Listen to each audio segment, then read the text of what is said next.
Bonjour à toutes et à tous, vous regardez l'échiquier mondial sur RT France. Au sommaire aujourd'hui, la Guinée-Conakry. Après le coup d'état militaire, le paysage politique de ce pays d'Afrique de l'Ouest est incertain. Et cela sur fond d'une pression internationale croissante sur les nouvelles autorités. Alors à quoi ressemble la Guinée de l'après-Alpha Condé aujourd'hui ?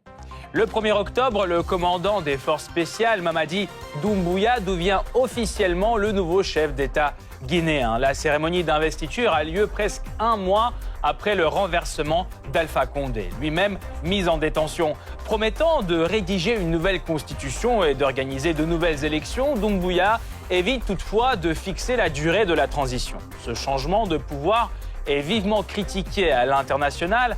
Un certain nombre d'États et l'ONU appellent à la libération immédiate d'Alpha Condé. La CEDEAO, elle, suspend la Guinée de son organisation et exige une durée précise de la période transitoire. Plusieurs missions sont envoyées en Guinée afin d'accompagner la transition. Face à cette pression, le gouvernement guinéen cherche des soutiens dans la région. Il accueille les dirigeants de la Sierra Leone et de la Guinée-Bissau à Conakry pour une visite officielle. En outre, la diplomatie guinéenne cherche à établir des contacts avec la Russie et la Chine.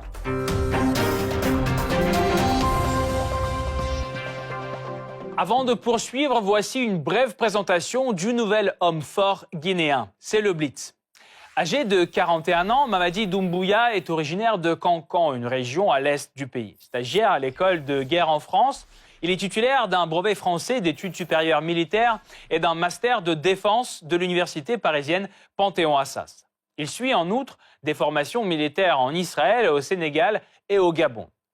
Fort de plus de 15 ans d'expérience militaire, il est rappelé en Guinée en 2018 où il se voit confier la direction du groupement des forces spéciales, une unité d'élite de l'armée guinéenne. Jouissant de la confiance du président Condé, Doumbouya renforce progressivement le poids de son unité au sein du pays et renverse finalement le chef de l'État en 2021. Ces motifs font toujours l'objet d'un débat. Pour certains, l'élément déclencheur est l'arrivée au pouvoir au Mali d'Assimi Goïta, son ami et soutien potentiel. Une excellente occasion pour Doumbouya de lui emboîter le pas. D'autres parlent de ses ambitions croissantes au sein du groupement des forces spéciales, alors que Doumbouya lui-même évoque une série de défis en interne qui l'ont poussé à prendre les choses en main. La Guinée traverse une nouvelle période de turbulence politique. Au début de son 3e mandat présidentiel, considéré par l'opposition comme illégitime, le président guinéen Alpha Condé est arrêté par son propre chef des forces spéciales qui lui arrache les rênes du pays. Le Parlement et le gouvernement sont dissous et la Constitution est annulée. Les nouvelles élections seront organisées à la fin de la période de transition dont les délais restent flous. À l'international, nombre d'États condamnent ce coup d'État et exigent la libération d'Alpha Condé. L'Union africaine et la CEDEAO vont encore plus loin et suspendent la participation de la Guinée dans leurs organisations. Dans ces conditions, la diplomatie guinéenne s'active, cherchant des soutiens dans la région et surtout à l'international. Qui est à l'origine de ce changement de pouvoir en Guinée ? Comment le nouveau dirigeant guinéen voit-il le processus de transition ? Qui tend la main aux nouvelles autorités guinéennes? Pour répondre à ces questions, nous rejoignons Hamzat Boukari Yabara, professeur à l'école politique africaine de Paris et secrétaire général de la Ligue panafricaine Umoja. Monsieur Boukari Yabara, bonjour. Tout d'abord, pourquoi Alpha Condé n'a-t-il pas réussi à s'accrocher au pouvoir après avoir obtenu son 3e mandat ? Alpha Condé n'a pas été en mesure de réaliser son 3e mandat jusqu'au bout, tout simplement parce que ce mandat était dès le départ très impopulaire.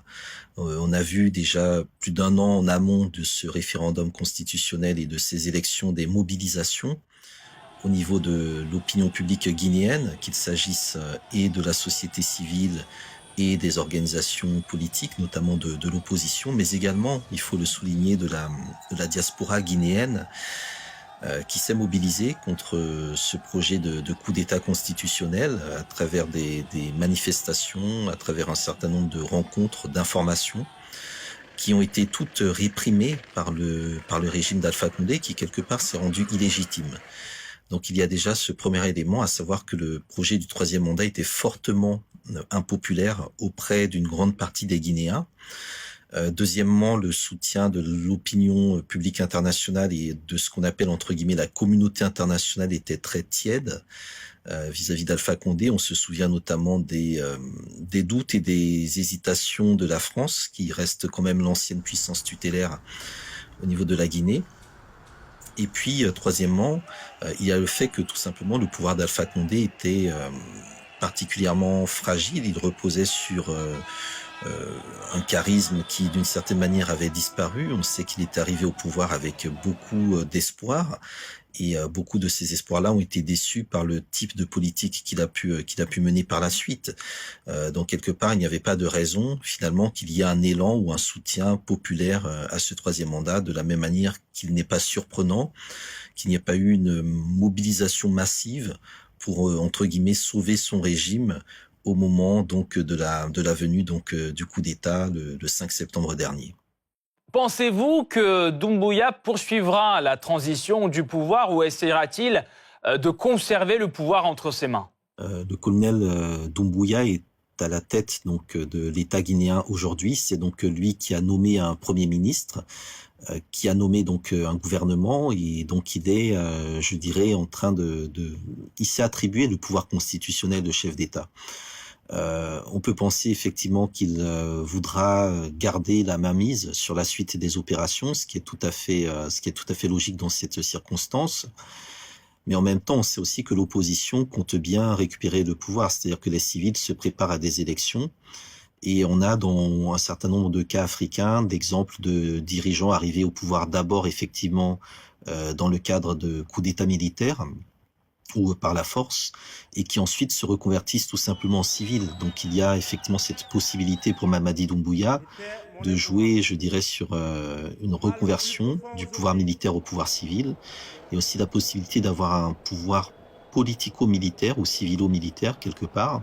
Donc je pense qu'il y a aujourd'hui au niveau de la Guinée un certain nombre d'éléments qui feront débat, qui ont été exposés déjà au niveau de la charte de transition et qui permettront de savoir dans quelle mesure on permettra au pouvoir transitoire actuel de s'installer dans la durée, ou d'installer peut-être de nouvelles institutions qui seront plus à même de répondre, je pense, au défi de la Guinée, qui est d'abord le défi de l'unité, qui est aussi le défi peut-être de trouver une figure qui est capable de maintenir la cohésion nationale, et de porter peut-être l'aspiration des nouvelles générations, puisque l'un des éléments de Mamadi Doumbouya, c'est qu'il a déjà mis de côté un certain nombre de vieux acteurs de la vie politique guinéenne, et qu'on le veuille ou non, il incarne, je pense, une nouvelle génération de dirigeants, de figures, de leaders politiques, militaires ou issus de la société civile africaine, qui ont envie peut-être d'impulser un nouveau rapport, un nouveau mode de gouvernance. Donc c'est ce que nous aurons donc à observer dans les prochains mois et les prochaines années. Merci beaucoup, Monsieur Boukari Yabara. Nous allons poursuivre notre analyse tout de suite, mais nous vous retrouverons à la fin de cette émission pour plus de détails sur ce thème. Merci encore. Presque un mois après son arrivée au pouvoir, Mamadi Doumbouya devient officiellement le président de la République de Guinée. La cérémonie d'investiture se déroule le 1er octobre au palais Mohamed V de Conakry, en présence d'un certain nombre de diplomates étrangers et d'une délégation malienne conduite par le président du Conseil national de transition du pays, Malick Diao. Après avoir prêté serment, Doumbouya promet de refonder la nation et réitère sa volonté de maintenir de bonnes relations avec les pays voisins de la Guinée. Installé aujourd'hui sur le siège présidentiel, Doumbouya était tout récemment l'une des figures clés de l'entourage du président Alpha Condé. Tout change le 5 septembre dernier lorsque le groupement des forces spéciales dirigé par Doumbouya arrête Alpha Condé et le met en détention. Dans son allocution télévisée, Doumbouya annonce la prise du pouvoir par l'armée. Le Parlement et le gouvernement sont dissous. Un couvre-feu est instauré dès 20h dans tout le pays. La mesure sera maintenue jusqu'au 21 octobre 2021. Son action, Doumbouya la justifie par une situation déplorable dans le pays. La situation sociopolitique et économique du pays, le dysfonctionnement des institutions républicaines, l'instrumentalisation de la justice, le piétinement des droits des citoyens, l'irrespect des principes démocratiques, la politisation à outrance de l'administration publique, La gabegie financière, la pauvreté et la corruption endémique ont amené l'armée républicaine à prendre ses responsabilités vis-à-vis du peuple souverain de Guinée. Ce coup d'État n'a rencontré de fortes résistances ni parmi les forces de l'ordre, ni parmi les civils. Au contraire, nombre de médias locaux et internationaux dénoncent des scènes de liesse qui ont lieu après l'annonce du renversement de Condé. En effet, Alpha Condé s'est retrouvé en position de faiblesse à la suite du changement de la Constitution. Élu en 2010 et réélu en 2015 au scrutin présidentiel, Condé initie en mars 2020 un référendum constitutionnel. Son but, rallonger la durée du mandat présidentiel et lui permettre de se représenter pour une troisième fois, ce qui était interdit par la Constitution. Une fois le référendum bouclé, Condé se fait réélire aux élections présidentielles d'octobre 2020, ce qui met de l'huile sur le feu de la contestation populaire. Cette constitution est invalidée par les nouvelles autorités. La nouvelle loi fondamentale sera rédigée et soumise à un nouveau référendum à la fin de la période de transition dont les délais restent flous. En l'absence de constitution, la gouvernance se fera à partir de la charte de transition publiée par les militaires. Le document instaure plusieurs organes de transition. Le Comité national du rassemblement pour le développement composé de militaires, un gouvernement et un organe législatif, le Conseil national de la transition. Tous ces organes sont contrôlés par le président de la transition et le chef suprême des armées, Mamadi Doumbouya. C'est lui qui nomme les ministres et les membres du Conseil national de la transition et détermine la politique étrangère du pays. Un véritable chaos politique qui risque d'aggraver la crise socio-économique héritée de l'ère Alpha Condé. Malgré une abondance en ressources naturelles et une croissance économique soutenue ces dernières années, la plupart de la population guinéenne vit en dessous du seuil de pauvreté. La corruption endémique paralyse les institutions. Selon l'indice de développement humain qui évalue l'espérance de vie, le niveau d'instruction et le revenu moyen d'une population, le pays se classe 178e sur 187, soit l'une des pires performances mondiales. Sur le plan politique et sécuritaire, les conséquences de ce coup d'État peuvent aller bien au-delà des frontières nationales. C'est le troisième coup d'État en quelques mois en Afrique subsaharienne après le Tchad et le Mali. Et après la Guinée, c'est au tour du Soudan. Une tendance dangereuse qui peut en inspirer d'autres emboîter le pas. Comme c'était le cas de Doumbouya lui-même, selon certains médias qui mentionnent ses liens amicaux avec le Malien Assimi Goïta. Un futur économique incertain, des problèmes sécuritaires et une stratégie de sortie de crise fragile. Le nouveau gouvernement guinéen est pour le moment dans le flou. Pourtant, sa diplomatie commence déjà à prendre des contours. Alors, quelles sont les priorités du nouveau chef d'État à l'international? Quelle est la réaction de la communauté internationale au renversement d'Alpha Condé? Qui tend la main au nouveau dirigeant guinéen? La réponse après la pause.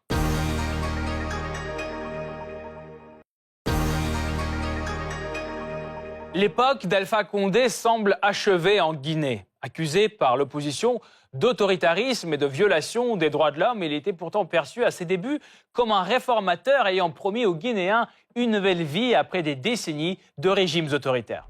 Ancienne colonie française, la Guinée-Conakry obtient son indépendance en 1958 après un référendum.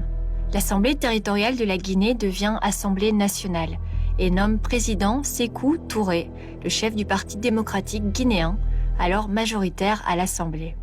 Après le départ de l'administration française, Sékou Touré se tourne vers le bloc communiste et instaure dès 1960 un régime marxiste à parti unique, le PDG.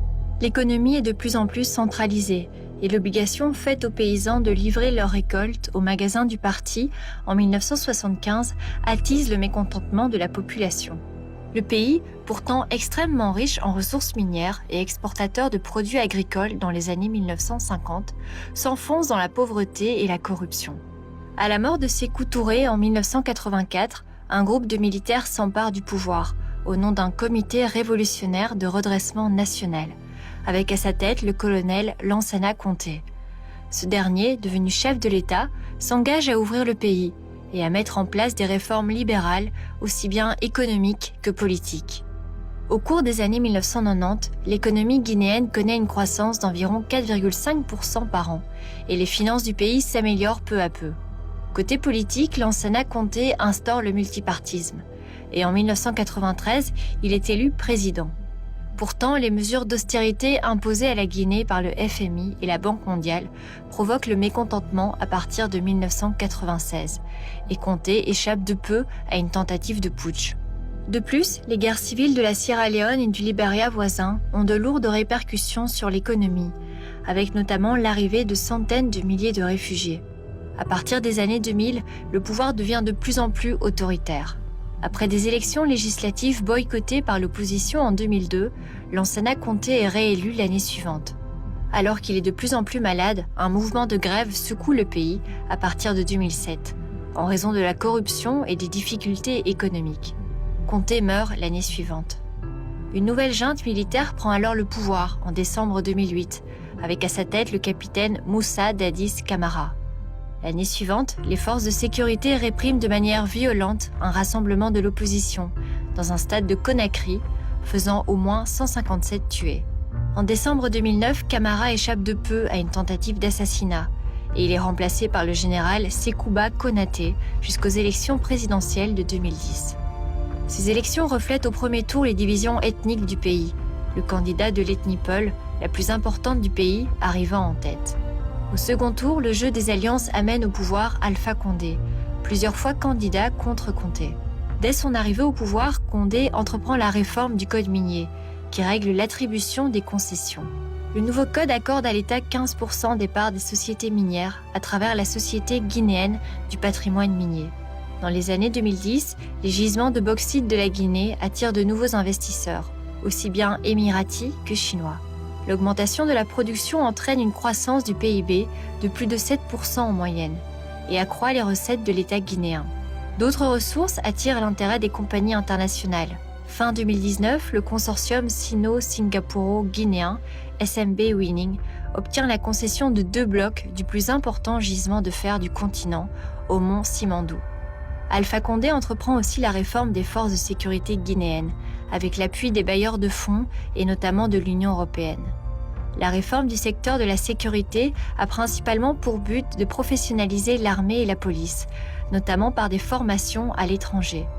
En 2018, Condé décide la création d'un groupement des forces spéciales, avec à sa tête le lieutenant-colonel Mamadi Doumbouya, ancien légionnaire de l'armée française, expérimenté et titulaire de plusieurs formations à l'étranger. Après avoir été réélu en 2015, Alpha Condé lance, début 2020, une modification de la Constitution par référendum. Le vote, qui a lieu dans le contexte de la crise du Covid, est boycotté par l'opposition, qui dénonce des fraudes, et une première vague de manifestations se déclenche. Lorsque Condé se représente une 3e fois en 2020, sa réélection entraîne de nouveaux mouvements de protestation, notamment à Conakry, le poussant à faire appel à l'armée. Les événements de Guinée suscitent immédiatement des préoccupations aux 4 coins du monde. Certains pays se limitent à des appels au calme et au respect de la Constitution, comme par exemple les États-Unis. Cependant, la plupart des acteurs mondiaux dénoncent un coup d'État et appellent à libérer Alpha Condé. Parmi eux, la France, la Russie, la Chine, l'Union européenne et l'ONU. Je veille personnellement à la situation en Guinée de très près. Je condamne fermement tout renversement du gouvernement par la force des armes et appelle à une libération immédiate du président Alpha Condé. Même son de cloche chez les organisations régionales, sauf qu'elles joignent la parole à l'acte. La CEDEAO exige le respect de l'intégrité physique du président de la République, le professeur Alpha Condé, et sa libération immédiate et sans condition, ainsi que celle de toutes les personnalités arrêtées. Elle exige également le retour à l'ordre constitutionnel sous peine de sanctions. En brandissant la menace des sanctions contre la Guinée, la CEDEAO est bien sérieuse. Cette organisation économique des États de l'Afrique de l'Ouest se veut le principal arbitre des crises affectant ses membres. Dès septembre, la CEDEAO convoque un sommet d'urgence sur la Guinée et suspend le pays de ses instances. Elle affirme que le coup d'État va à l'encontre de son principe commun de bonne gouvernance et exige de l'Union africaine qu'elle endosse cette décision. L'Union africaine accepte et suspend Conakry 2 jours plus tard. Entre-temps, la CEDEAO s'engage à accompagner et assister la transition et envoie une mission sur le terrain. Elle rencontre le chef des putschistes et même le président déchu. Or, il semble que la CEDEAO reste déçue car elle décide de hausser le ton contre le gouvernement Doumbouya.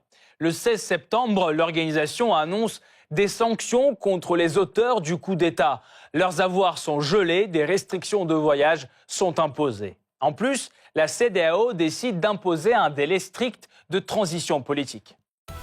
La transition doit être très courte et les dirigeants de la CEDEAO ont même été jusqu'à dire que la transition ne devrait pas durer plus de 6 mois. Ils ont particulièrement insisté sur ce point car les élections permettront de restaurer l'ordre constitutionnel en Guinée. En actant les sanctions, la CEDEAO continue pourtant d'accompagner la transition guinéenne.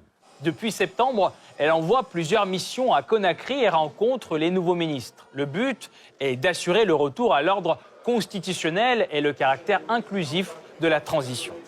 Pour l'instant, le processus politique guinéen semble satisfaire la CEDEAO qui se réjouit de la mise en place du gouvernement de transition et du Conseil national de transition. De leur côté, les putschistes semblent accepter le suivi de la CEDEAO. L'atmosphère est apaisée. Nous nous retrouvons et nous attendons beaucoup de la CEDEAO, de son accompagnement et de son appui. Et nous allons avoir des entretiens fructueux, sûrement. Je suis tout à fait sûr. Pourtant, la CEDEAO n'envisage pas la levée des sanctions et côté diplomatique, Conakry a du travail à faire. Depuis l'investiture de Doumbouya, début octobre, les dirigeants africains semblent bouder Conakry. À l'exception des responsables de la CEDEAO, seuls 2 présidents d'Afrique se rendent en visite en Guinée. Le premier à faire le geste est le dirigeant de la Sierra Leone, Julius Maada Bio, suivi par le président bissau-guinéen, Umaro Sissoko Embalo. Reste à savoir si l'Afrique s'ouvrira aux nouveaux dirigeants guinéens. Et quid des partenaires d'un plus gros calibre ? Car le coup d'État inquiète beaucoup la Russie et la Chine qui ont d'importants intérêts miniers dans le pays. Pékin et Moscou y exploitent des mines de bauxite, un minéral qui sert à produire de l'aluminium. La Guinée en possède les plus grandes réserves mondiales et assure plus de 40% des approvisionnements chinois et 30% de ceux du géant russe Rusal. Les inquiétudes autour du coup d'État guinéen ont déjà fait flamber les prix mondiaux de l'aluminium, presque 3 200 $ par tonne fin octobre. En tout état de cause, nous espérons que les intérêts commerciaux de nos entrepreneurs et de nos entreprises ne seront pas affectés et seront garantis. Pour la Guinée, l'investissement étranger dans l'industrie minière est un facteur incontournable de croissance. Du coup, dès le lendemain du coup d'État, le colonel Doumbouya se précipite pour rassurer les investisseurs. Il est demandé aux compagnies minières de poursuivre leurs activités. Le couvre-feu dans les zones minières est levé pour assurer la continuité de la production. Le comité assure les partenaires qu'il respectera toutes ses obligations liées aux conventions minières et rappelle son engagement à favoriser les investissements étrangers dans son pays. Et pour ne pas perturber les exportations, les putschistes laissent les frontières maritimes ouvertes et s'empressent aussitôt à établir des contacts avec les plus gros acteurs. 3 jours après le coup d'État, le 8 septembre, le colonel Doumbouya reçoit l'ambassadeur de Russie, Vadim Razumovski. C'est le premier diplomate étranger reçu par le chef des putschistes, note la presse locale. Le lendemain, Doumbouya invite l'ambassadeur de Chine, notamment, pour convaincre Pékin de poursuivre des activités industrielles dans le pays. Pour y voir plus clair, nous revenons vers Hamzat Boukari Yabara, professeur à l'école politique africaine de Paris et secrétaire général de la Ligue panafricaine UMOJA. Monsieur Boukari Yabara, que peuvent faire l'Union africaine et la CEDEAO pour résoudre la crise guinéenne ? La suspension et les sanctions sont-elles la meilleure voie ? Alors, par principe, l'Union africaine et la CEDEAO ne peuvent que condamner les coups d'État, parce que les coups d'État sont condamnés d'un point de vue constitutionnel, du point de vue des textes, donc ils ne peuvent pas, je dirais, se féliciter de la chute d'Alpha Condé. Néanmoins, ils ont quand même été largement interpellés par les opinions concernant la manière dont Alpha Condé avait voulu se maintenir au pouvoir. Donc le principe de sanction, le principe de négociation, le principe de médiation est généralement celui utilisé par ces instances.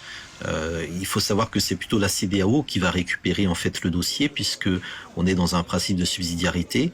Donc la CEDEAO a tenté de proposer donc une médiation via donc un diplomate, Mohamed Ibn Chambas, qui a été rejeté récemment donc par Mamadi Doumbouya, qui propose plutôt une coopération.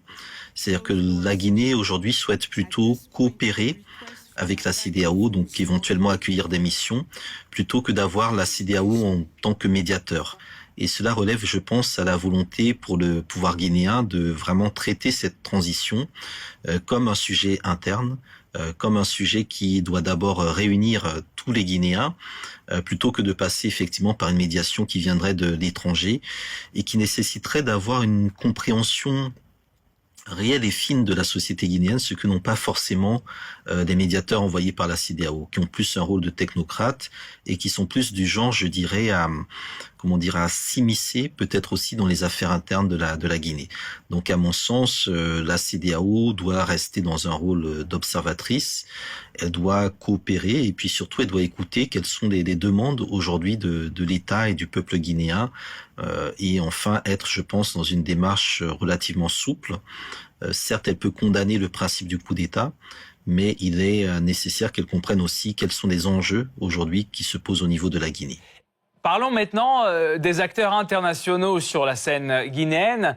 Les positions de la Chine et de la Russie dans le pays sont-elles en danger? Et comment la France peut-elle réagir à ce coup d'État?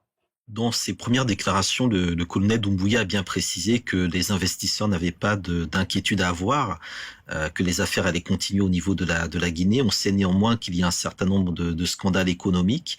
Il y a un certain nombre d'opérateurs économiques publics et privés qui sont visés et qui étaient parfois des soutiens donc de l'ancien régime. Donc la question va se poser effectivement du jeu des alliances, notamment vis-à-vis de la Russie, de la Chine, de la France, des États-Unis, aussi d'Israël, qui sont tous présents aujourd'hui en Guinée, qui ont tous des intérêts économiques, géoéconomiques et aussi géostratégiques. Donc effectivement, la question des soutiens dont bénéficiera le nouveau régime guinéen sera très important à suivre. On sait que la Russie est très présente et de plus en plus présente en Afrique et qu'elle répond parfois à une certaine demande des pays, des peuples ou des sociétés civiles africaines. On sait que la France a aussi une chasse gardée à ce niveau-là et qu'elle va tenter de conserver. Donc je dirais qu'aujourd'hui, il y a la possibilité de faire de la Guinée un nouveau terrain où justement les cartes pourraient être rebattues. Donc tout cela nécessite d'abord, à mon sens, que le peuple guinéen définisse ses intérêts et soit en mesure d'exposer ses intérêts à ceux qui voudront bien l'entendre. Et de ce point de vue-là, on peut penser qu'effectivement la Chine ou la Russie ou d'autres acteurs qu'on appelle les pays émergents pourraient trouver dans le nouveau régime de Conakry ou dans la transition, ou dans ce régime qui viendra par la suite, une possibilité d'avancer leurs intérêts et peut-être aussi de mieux répondre quelque part aux enjeux de développement qui se posent au niveau de la Guinée.